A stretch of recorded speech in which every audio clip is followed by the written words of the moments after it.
North Korea's vicious young dictator exploding with confidence tonight. His government's news anchor uses new, very aggressive language to project Kim Jong-un's threat.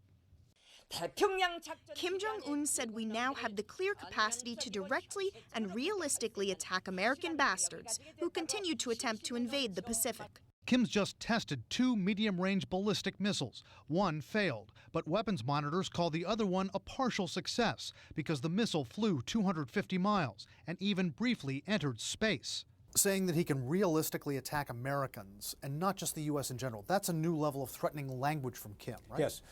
The potential for provocation and provocative language is enhanced by Kim by the fact that now he has the technology that goes to match the language. When Kim perfects the so-called Musadon missiles he just tested, experts say he'll be able to strike the Aleutian Islands in Alaska or U.S. military units on Guam.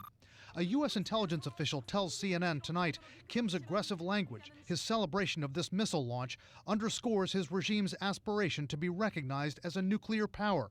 Analysts say Kim also wants to fend off the threat he perceives from his principal enemies, who've just wrapped up a massive military exercise on his doorstep. He wants to deter America from even threatening to intervene.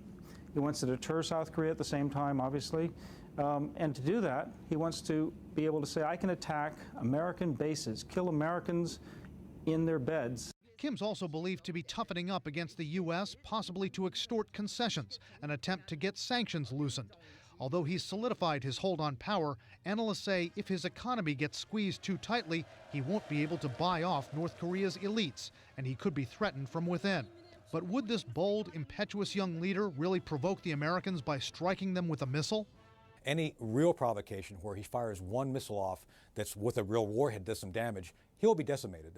Pyongyang will become essentially a bowl of glass, and I think he knows that.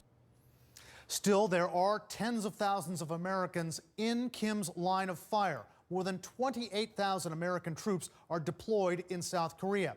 Analysts worry tonight that if Kim tries to provoke South Korea with artillery fire, maybe a commando raid, that a mishap, a miscalculation from Kim's forces could harm those Americans, then we could be in for a dangerous escalation.